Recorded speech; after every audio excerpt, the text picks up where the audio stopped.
This is Brandon, I'm Sarah, and of course, our beloved Aiko.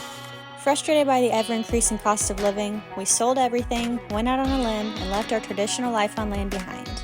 We built a new kind of dream together, and have been living full-time in our homemade slice of paradise ever since. We are always learning new ways to navigate this unique life off the grid and on the water, so grab a drink and join us for the ever-evolving adventure that is keeping afloat. Hurricane Helene made landfall in Florida last week and continued on inland throughout the southeastern U.S., wreaking havoc on states like Georgia, South Carolina, North Carolina, and Kentucky. To just about everyone's surprise, the mountainous southern Appalachian region of western North Carolina was hit especially hard, despite being several thousand feet above sea level and over 300 miles inland. The devastation in this area that we call home truly cannot be understated, and has been largely uncovered by national media, especially when it comes to smaller towns. Chimney Rock and Bat Cave, for example, hang on to their very existence by a thread with virtually zero structures intact. Asheville and Swannanoa experienced unprecedented flooding, swallowing entire neighborhoods and city streets. Huge portions of I-40 and other major roads are destroyed, making the already dwindling supply chain for many basic necessities near impossible to replenish. Aerial supply drops and search and rescue are some of the only hopes for many people left trapped or stranded by the catastrophic effects of this disaster. With some 2 million North Carolinians lacking any cell service, internet access, or power, the disastrous effects of Helene on western North Carolina have been further compounded by a near total blackout in communications, not only causing mass panic amongst those unable to reach their loved ones, but also severely hindering emergency response and intel. Little by little, as some communities regain access to cell service, each new piece of information shared by those in heavily impacted areas paints a progressively grimmer picture. With each passing day, Brandon and I feel more and more grateful to have been in an area that was comparatively spared. While the lake that we live on did rise nearly 20 feet from overwhelming floodwaters, unlike many surrounding areas also hit with similar levels of unprecedented flash flooding, we were so fortunate on Fontana that the lake had been significantly lowered in advance to prepare for these floodwaters.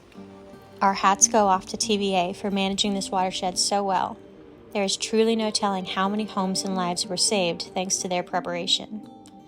As y'all saw in last week's video, between this excellent watershed management, our unique situation being on a house that's already floating and equipped with off-grid communication and solar, and a heap of good luck, we were largely unaffected by the catastrophic flooding that so many of our neighbors faced.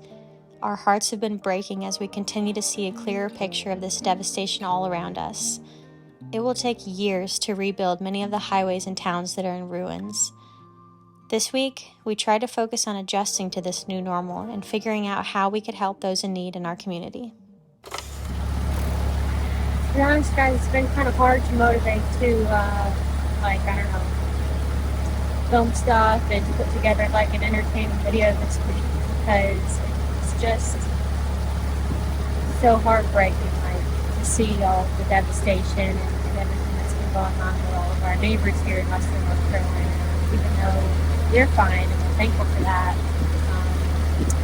There's just this air of, heartbreak everywhere you go.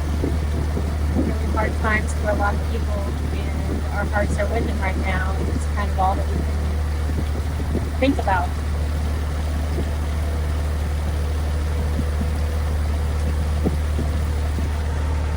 It's a little frustrating too, because the internet, lack of cell service, any way to communicate around here for the most part. I mean, we're lucky in that we have Starlink. Anybody who has Starlink still has comms, but pretty much everybody else doesn't. And so that's been tough, because it makes it that much harder to mobilize any kind of relief efforts or on the ground, help.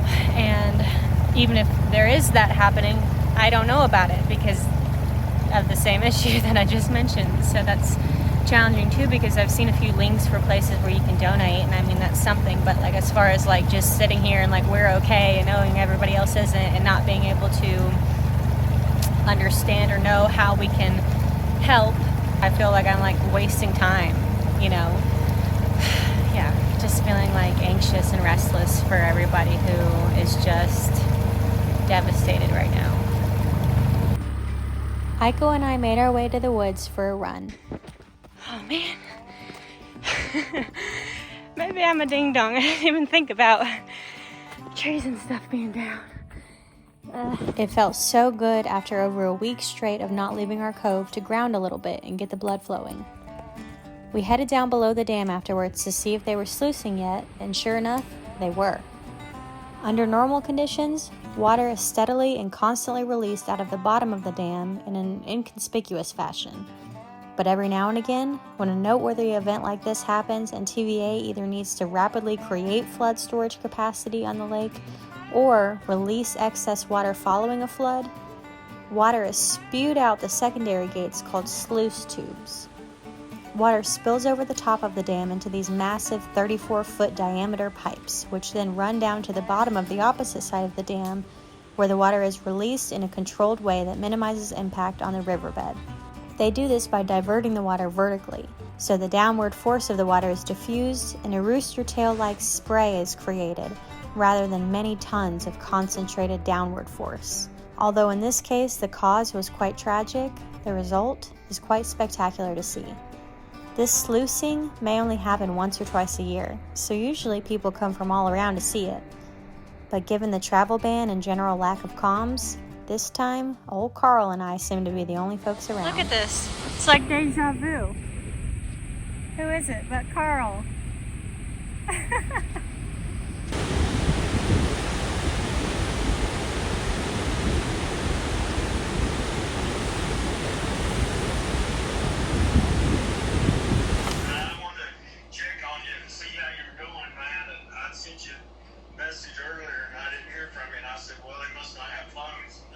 Now we got Starlink. It worked literally the whole hurricane. Anybody with Starlink had communication, but it's definitely unprecedented. But Fontana Lake did what it was designed to do. We hate that 60-foot drop, but by God, it saved everybody downstream this time.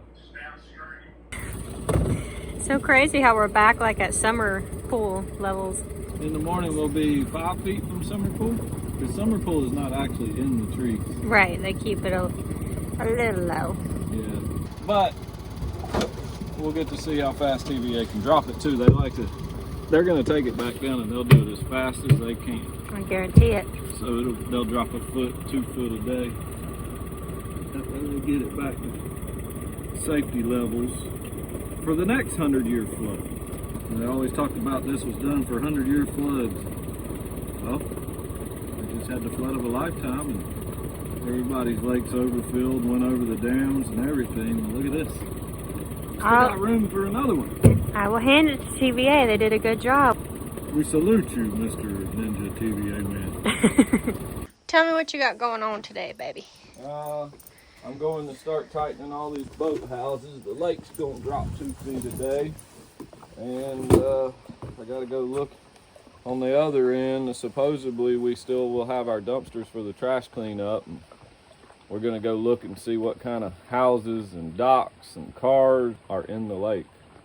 But me and Barry's going to have a daddy-daughter day. Oh. Well, I'm going to go play Auntie Sarah. Let me know what's going on. They got Wi-Fi. I guess they have service because they're texting you. Yeah, they just got their phone service back. They've got water, but they're under a boil ban. I think they have power, so things are getting there. They're a select few. I know, yeah. All right, I love you. I love you too. I'll see you later. Obviously, unfortunately, we have zero business this week with Carolina Bound Adventures because ain't nobody want to go for a hike or a kayak paddle or something right after hurricane. Plus this travel ban. So they're saying that they don't, if you have the ability to just stay home and you're safe, then please do so, and don't, be going out and about and using the local gas and vital resources and things like that are in such short supply right now. So it's just like, what do you do? How do you help? All I really know is that at least right now there's a need within my immediate circle. My sister's up here from Tampa, and all of the child care facilities are closed, and she works online, so her work continues on, and so I'm very happy to be able to go over there and help her out, at least by because it's such a hard job, you know, to hang out with my sweet little nephew. And not to worry, the gas that I'm using is from over in Knoxville where they're unaffected, thankfully. I would love to use our comment section here as a resource if anybody knows of any, you know, local efforts going on in Western North Carolina in particular where we could be helping, where others can be helping, places to donate, just any way that those of us who were lucky enough to not be super impacted can help those that were. Would love if you would link or discuss those in the description. I mean, sorry, in the comments. That would be great.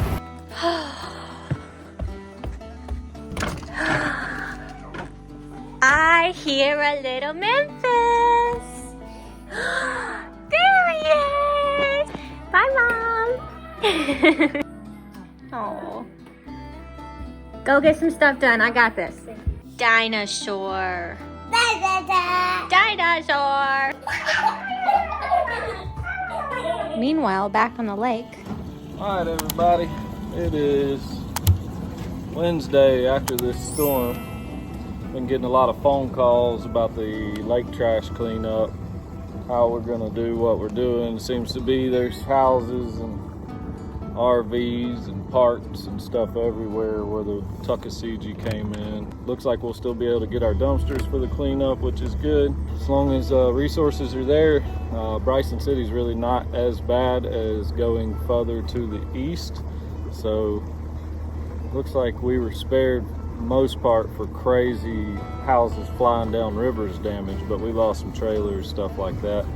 I'm gonna go check it out and see what it looks like. It's about 30-minute ride by boat, going pretty fast, so I brought Miss Ico with me. She looks out for logs in the lake. Let's go do it. It's trash, tons of trash in that wood. So tough cleaning all that up. This is about 20 feet of water right now, so when the lake drops, most of this will sit down, but it's really tough cleaning trash like this out of wood. It's just so hard to get to. A lot of back breaking up and down, moving around over logs. It's pretty bad. We definitely seen worse, but still, this is bad. Refrigerator, stuff like that. Nothing too crazy, I mean, considering what happened. When the lake drops, most of this will sit down right here. So they'll be able to bring equipment out here and use a backhoe to pick a bunch of this up. See what we can do to help them. Brandon directs the trash cleanup here on Fontana Lake each fall, and this year it just so happens to have already been planned and scheduled for just 2 weeks from now, October 18th through 20th. With Helene bringing in huge amounts of debris, we're feeling more motivated than ever to get out there and clean up the lake again. If you'd be interested in volunteering for 1 or more days of the cleanup here in Bryson City, please contact Brandon. I'll post a flyer here on screen with more information if you'd like to pause the video to check it out. All are welcome, and you don't need a boat to participate. The rest of the week was full of highs and lows. On the upside, I cherished each new day of quality time babysitting my nephew. There was something so pure and comforting about his total obliviousness to everything currently happening outside of the house and yard that we played in. On the downside, it was becoming increasingly apparent that the small business I work for, Carolina Bound Adventures, was about to take a huge hit as we lost thousands of dollars of business each day during the travel ban and general chaos of Helene's aftermath, as is true for every other small business in Western North Carolina right now. Another upside was the return of cell service to many areas, allowing disaster relief efforts to become more coordinated and better communicated. The downside of this was the continued realization of just how bad it is in many of our small Appalachian communities, and the frustration with how little help it seems like we've been receiving from the powers that be. To see the power of community in action as many people and nonprofits have rallied together to find ways to help.